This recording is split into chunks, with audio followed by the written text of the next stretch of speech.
Some people that I imagine maybe are not thrilled to get a call from you would be pharmaceutical executives. Right. And you have managed to wrangle them in for hearings this week in Washington, D.C. This is your office doing this. This is you reaching out to have these hearings. What happens when they hear, Bernie Sanders on line one? They are very unavailable. Yeah. Look, our healthcare system, as I think most people know, is dysfunctional. We pay twice as much per capita for healthcare as any other people. We don't have enough doctors, nurses, dentists. Our life expectancy is not only lower than other major countries, it's getting worse. And if you're working class or poor, the gap between rich and poor in this country is over 10 years. So the system is failing, and part of that failure is the incredible greed of the pharmaceutical industry. So the questions that we're going to ask these top executives, very simple.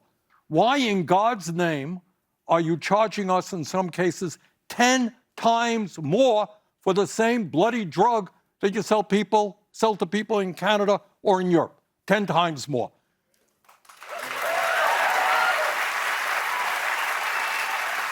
And Seth, what happens is and this is really crazy stuff. 1 out of 4 Americans go to the pharmacist. Doctor writes them a prescription. Go to the pharmacist. They can't afford to fill their drugs, fill their prescription.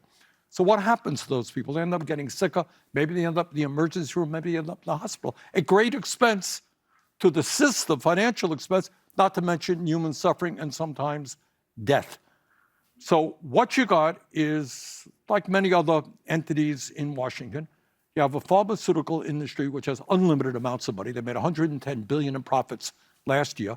They have 1,800 well-paid lobbyists, former heads of the Democratic Republican Party. They spend zillions of dollars on campaign contributions.